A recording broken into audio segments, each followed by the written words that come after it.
बाबूलाल मरांडी की संकल्प यात्रा की आज यानी कि 28 अक्टूबर शनिवार को समापन रांची के हरमू मैदान में जनसभा के साथ हुआ।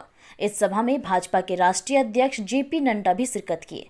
बाबूलाल मरांडी अपने संकल्प यात्रा की शुरुआत 17 अगस्त से की थी। लगभग 40 दिनों तक चलने वाली यह यात्रा 10 अक्टूबर तक चला। आज इस संकल्प यात्रा का समापन है। इस समापन समारोह में मुख्य अतिथि के तौर पर जेपी नड्डा आए हुए हैं। बाबूलाल मरांडी अपने संकल्प यात्रा की शुरुआत सिद्धो कान्हू की जन्मस्थली भोगनाडीह से की। वहीं समापन रांची के हरमू मैदान में हुआ। संकल्प यात्रा जनसभा के समापन कार्यक्रम में पहुंचे भाजपा के राष्ट्रीय अध्यक्ष जेपी नड्डा ने हेमंत सरकार पर बोला हमला। भ्रष्टाचार के आकंठ में डूबी हेमंत सरकार को 2024 में उखाड़ फेंकेंगे और कमल का फूल खिलाएंगे। यह संकल्प सभी कार्यकर्ताओं को दिलाया गया। उन्होंने वीर सपूतों को याद करते हुए कहा कि ये मेरा सौभाग्य है कि भगवान बिरसा मुंडा की धरती पर संकल्प यात्रा के समापन के अवसर पर आने का सौभाग्य प्राप्त हुआ। साथ ही मोदी सरकार के कारनामों को भी गिनाया। इस संकल्प यात्रा की अपार सफलता के बाद इस बात को दर्शाता है कि आने वाले चुनाव में झारखंड में कमल खिलेगा और भाजपा की सरकार बनेगी। संकल्प यात्रा 81 में से 75 विधानसभा क्षेत्र में हो चुका है और आज 6 विधानसभा की जनता जुटी है।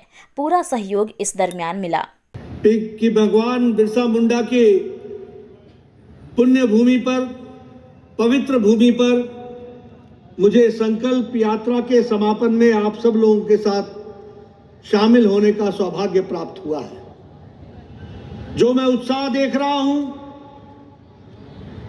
जो मैं उमंग देख रहा हूं, वह बताता है कि आप लोगों ने संकल्प ले लिया है कि अगली बार फिर से यहां कमल खिलाना है और भारतीय जनता पार्टी की सरकार को लाना है। मैं जब यहां आया हूं तो मैं इस वीर भूमि, सपूतों की भूमि, उनको मैं भूल नहीं सकता, जिन्होंने आजादी की लड़ाई में अपना सर्वस्व लुटाया, अपने आप को आहूत किया और देश की रक्षा के लिए उन्होंने अपने आप को समर्पित किया। ऐसे में आदरणीय श्री सिद्धू जी को याद करना, कान्हू मुर्मू जी को याद करना और भगवान बिरसा मुंडा जी से प्रेरणा लेना और उनको नमन करते हुए अपनी बात को प्रारंभ करना, यह हमारा धर्म भी बनता है और उनसे आशीर्वाद लेना यह हमारा कर्म भी बनता है। हम जानते हैं कि आदिवासियों की चर्चा तो बहुत लोगों ने की। आदिवासियों के बारे में बहुत लोगों ने बहुत सी बातें की, लेकिन जनजातीय गौरव दिवस 15 नवंबर भगवान बिरसा मुंडा जी के जन्मतिथि को अगर किसी ने जनजातीय गौरव दिवस के रूप में स्थापित किया तो वो आदरणीय प्रधानमंत्री नरेंद्र मोदी जी ने स्थापित किया। यह भी हमको ध्यान में रखना चाहिए। हम यह भी जानते हैं कि अटल जी ने झारखंड का प्रदेश बनाया। मुझे अपना बचपन याद है, उस समय हम उसको उत्तरांचल कहते थे और वनांचल कहते थे। ये लड़ाई वनांचल की और उत्तरांचल की लंबे समय से चल रही थी, लेकिन कांग्रेस में दिल्ली में बैठे हुए नेताओं के कानों में पढ़ करके भी इन्होंने जैसे कान में रुई डाल रखी हो, कभी सुनने का नाम न लिया हो, कभी भावनाओं के बारे में सोचा ना हो। इस तरीके की स्थिति भी हमने यहां झारखंड में भी देखी और उत्तर प्रदेश में उत्तरांचल में भी देखी। लेकिन ये भारत रत्न श्रीमान अटल बिहारी वाजपेयी थे, जिन्होंने प्रधानमंत्री बनते ही यहां पर झारखंड की स्थापना की और उत्तर प्रदेश में उत्तराखंड की स्थापना की और 2 नए प्रदेश बना करके दिए। ये भी हम सबको ध्यान में। इसलिए कहने वाले कई कुछ कहते हैं, लेकिन झारखंड के साथ भारतीय जनता पार्टी और भारत रत्न अटल बिहारी वाजपेयी हमेशा याद किए जाएंगे, जिन्होंने झारखंड को बनाने में सर्वस्व लगाया, योगदान किया। इसको भी हमको ध्यान में रखना चाहिए कि इन्होंने जनजाति के बारे में, ट्राइबल्स के बारे में चर्चा की और ट्राइबल्स के नाम पर वोट मांगे, और जितना नुकसान आदिवासियों का और आदिवासियों के हितों का हेमंत सोरेन की सरकार ने किया है, उतना किसी ने नहीं किया। इस बात को भी आपको ध्यान में रखना चाहिए। और मैं कहने के लिए नहीं कह रहा हूं, वोट की राजनीति के लिए धर्मांतरण को आंख मूंद करके देखना, धर्मांतरण के तरफ आंख मूंद करके उसको मौन स्वीकृति देना, यह अपने आप में बताता है कि हमारे जनजाति भाइयों की संस्कृति कहीं भी चली जाए, हेमंत सोरेन का वोट नहीं जाना चाहिए। वोट के लिए हर कुछ करने को तैयार है, यह भी हमको ध्यान में रखना। मैं यहां आपसे ये कहना चाहता हूं, इस संकल्प यात्रा जिसके बारे में अभी सब लोगों ने बताया कि 81 में से 75 विधानसभाओं में हो आया है और आज 6 विधानसभाएं हमारे सामने, कुल मिलाकर के हमने 81 के 81 विधानसभाओं तक अपना संकल्प दोहराया है। और जिस तरीके से जनता ने आशीर्वाद दिया है, यह बताता है कि आने वाले समय में भारतीय जनता पार्टी के विचार को मजबूत बनाएगी झारखंड की जनता। इसको भी हमको ध्यान में रखना है। मैं आपके सामने यह भी बताना चाहता हूं, अभी चर्चा हो रही थी, बाबूलाल मरांडी जी कह रहे थे कि यह फरेबियों की सरकार है, ये ऐसी सरकार है जिसमें महिलाओं का सम्मान नहीं है, ये ऐसी सरकार है जो अखंड भ्रष्टाचार में डूबी है, ये ऐसी सरकार है जहां मुख्यमंत्री के पीछे ईडी पड़ी है और मुख्यमंत्री भागते फिर रहे हैं, ये ऐसी सरकार है जहां liquor mafia, land mafia, sand mafia, हर किस्म के माफिया दंदना रहे हैं। और इसलिए ऐसी सरकार को जाना चाहिए। मित्रों, मैं एक बात आपसे कहूंगा, इस सरकार को तो हम भेज देंगे और यह सरकार आपके माध्यम से ये जाएगी, इसका जाना निश्चित है। लेकिन झारखंड की भोली भाली जनता को एक बात समझा दो कि यह भारतीय जनता पार्टी की सरकार और भारतीय जनता पार्टी के कार्यकर्ता जब सत्ता पर बैठते हैं तो लोगों की सेवा के लिए बैठते हैं, लोगों के काम करने के लिए बैठते हैं, झारखंड की तस्वीर और तकदीर बदलने के लिए बैठते हैं। लेकिन जब जेएमएम और कांग्रेस के लोग सत्ता पर बैठते हैं तो वो अपनी सेवा के लिए बैठते हैं, मेवा खाने के लिए बैठते हैं, कुर्सी गरम करके तिजोरी गरम करने के लिए बैठते हैं। और इसलिए उनका जो रेगुलर साथी बनता है, वह साथी उनको सीबीआई और ईडी के बीच में ही रहना पड़ता है। वो कहते हैं कि सीबीआई और ईडी भेज दी।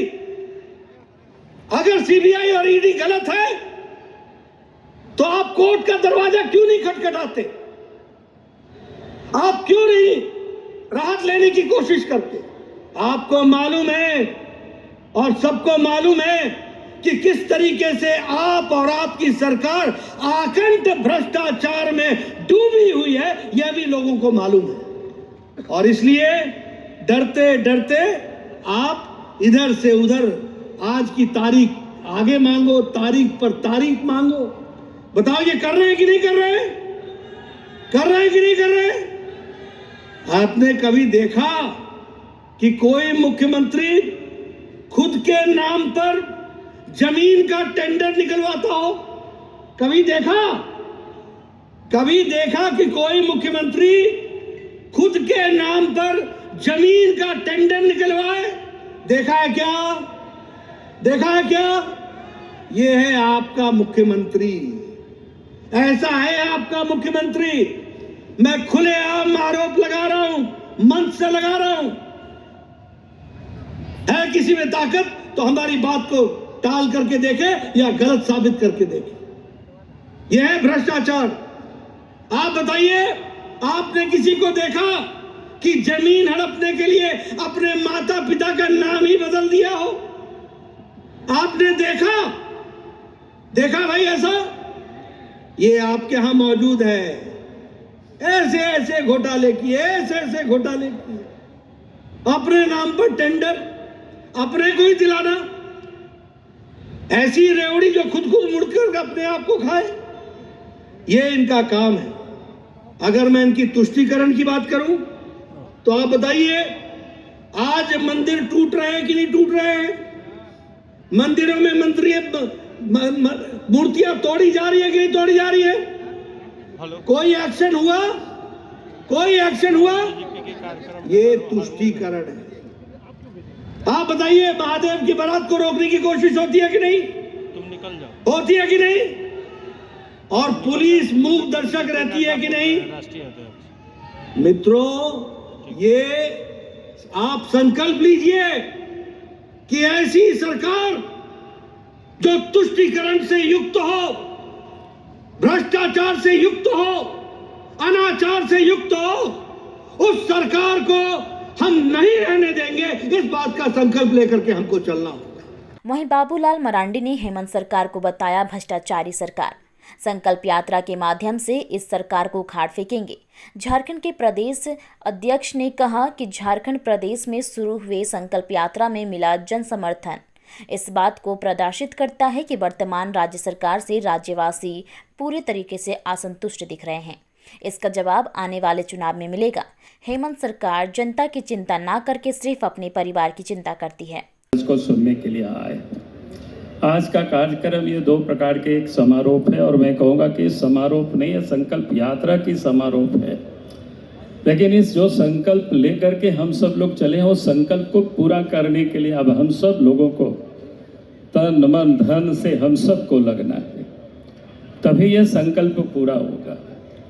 और आज हम सब लोगों के बीच एक कार्यक्रम तो ये संकल्प यात्रा का समापन, जहां प्रदेश में जहां 81 विधानसभा क्षेत्र है, 81 में से 75 विधानसभा क्षेत्रों में जाकर के कार्यक्रमों का आयोजन हुआ था। और जैसे अभी आपको बता रहे थे, 6 विधानसभा क्षेत्र जो रांची शहरी और ग्रामीण जिला का क्षेत्र है, वो 6 जिला के यह कार्यक्रम का एक समारोह है। और समारोह में यहाँ पर राष्ट्रीय अध्यक्ष जी उपस्थित है, और साथ साथ जो अमृत कलश लेकर के कल यहाँ से दिल्ली की ओर लोग प्रस्थान करेंगे। और दिल्ली में 31 तारीख को वहाँ भव्य कार्यक्रम है, यानी अमृत वाटिका वहाँ बनेगी। राष्ट्रीय कार्यक्रम में पूरा देश से वहाँ लोग एकत्रित होंगे। तो झारखंड के भी गांव-गांव से जो मिट्टी एकत्र करके, प्रत्येक प्रखंडों से जो कलश लेकर के हमारे पार्टी के कार्यकर्ता जो प्रखंडों से आए हैं, वो भी आप कलश यहाँ से वहाँ तक देख रहे हैं। तो उसका भी आज एक प्रकार से प्रदेश की ओर से ये समारोह है। ये दो कार्यक्रमों का एक समारोह है कि संकल्प को पूरा करने का हम सब लोगों को आज फिर से ये संकल्प ले करके यहाँ से जाना है। अगर आप देखें, विकास का काम तो कहीं हुआ नहीं, सब कुछ ठप पड़ा हुआ है। पूरी सरकार ही अगर हम कहें तो कमाने में सरकार लगी हुई है। आज झारखंड में जो कुछ भी विकास का काम देखते हैं, यहाँ के लोगों के लिए जो विकास का काम हुआ, जब इस प्रदेश में भारतीय जनता पार्टी के नेतृत्व में सरकार बनी, पहले तो देश में भी भारतीय जनता पार्टी के नेतृत्व में सरकार बनी तो अलग झारखंड राज्य बना, और अलग झारखंड राज्य बना, और राज्य बनने के बाद जो विकास का काम प्रारंभ हुआ, आज अगर हम देखें तो इस प्रदेश के गांवों तक सड़कें पहुंची है, घरों तक बिजली है, नदी नाला में पुल पुलिया बना के आने जाने के लोगों को सुविधाएं उपलब्ध हुई है। तो ये भारतीय जनता पार्टी की सरकार के कारण, क्योंकि देश में तो कांग्रेस पार्टी ने 50-55 वर्षों तक राज किया, लेकिन तब भी कोई गांव की सुधि नहीं ली थी, ना अलग झारखंड राज बनाया था। अगर इस काम को किसी ने पूरा किया तो भारतीय जनता पार्टी की सरकार ने किया। पहले अटल बिहारी वाजपेयी जी और आप देश के प्रधानमंत्री आदरणीय नरेंद्र मोदी जी के नेतृत्व में आप काम हो रहा है।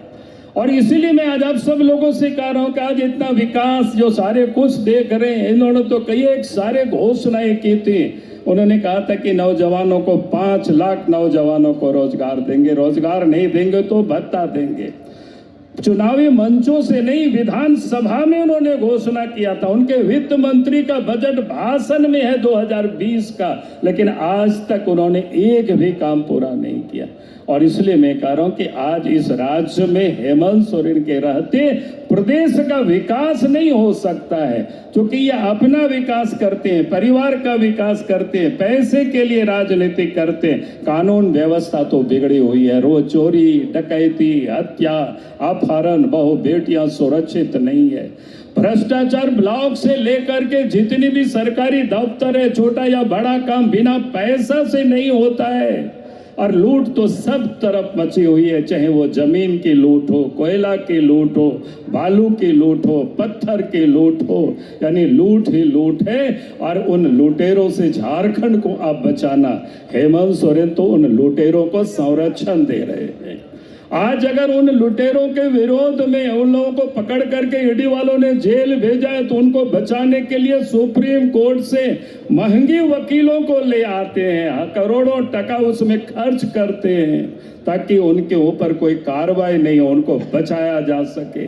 और आज जो हेमंत सोरेन कहते थे कि हम तो आंदोलनकारी के बेटे हैं, हम डरते नहीं हैं, लेकिन ईडी वालों ने जब उनको नोटिस दिया तो आज वो सुप्रीम कोर्ट, हाई कोर्ट भागे फिर रहे हैं। भाई हेमंत सोरेन जी अगर कुछ गड़बड़ नहीं किए होते तो फिर उनको भागने की कोई जरूरत नहीं, ईडी के दफ्तरों में जा करके सब कुछ बता देते आराम से। लेकिन उन्होंने तो इतनी गड़बड़ कर रखे हैं, और आज भी इस प्रदेश की यही हालत है। और इसलिए मैं आप सब लोगों से यही कहूंगा कि हमें यहाँ से ये संकल्प लेकर के जाना है, झारखंड को अपराध मुक्त प्रदेश बनाना है। ये संकल्प लेकर के जाना है, झारखंड को भ्रष्टाचार मुक्त प्रदेश बनाना है। यही मैं आज आप सबसे निवेदन कर रहा हूँ, क्योंकि आज आपको याद होगा जब इस प्रदेश में बीजेपी की सरकार होती है, चाहे बाबूलाल मरांडी की सरकार हो, चाहे अर्जुन मुंडा की सरकार हो, चाहे रघुवर दास की सरकार हो, अपराधी झारखंड से भागते हैं, डरे चियावा छोपते हैं। लेकिन आज वही पुलिस है अपराधियों को पकड़ने छोड़ करके अब वो सब लोग वसूली में लगा रखे हैं। हेमंत सोरेन जी, अब कोई बालू के घाट पर पुलिस बैठे हुए वो ट्रैक्टर को पकड़ते हैं। जब पुलिस वसूली में लगेगी तो कानून व्यवस्था कभी भी ठीक नहीं हो सकता है। और इसीलिए मैं यही कह रहा हूं आप सबसे, आज संकल्प लेकर के आप सब यहां से जाएं कि हम सब लोग इस राज्य को अपराध मुक्त प्रदेश बनाना ये भारतीय जनता पार्टी ही कर सकती है। और 2024 में फिर से इस देश के प्रधानमंत्री नरेंद्र मोदी जी को बनाना है। यही संकल्प लेकर के हम सब लोगों को जाना। इन्हीं शब्दों के साथ मैं अपनी बातों। बहरहाल देखने वाली बात यह होगी कि बाबूलाल मरांडी के इस संकल्प यात्रा के समापन के बाद झारखंड की जनता में कितनी संकल्प भर पाए हैं। आने वाले चुनाव 2024 में जनता किसे चुनती है और सरकार किसकी बनती है।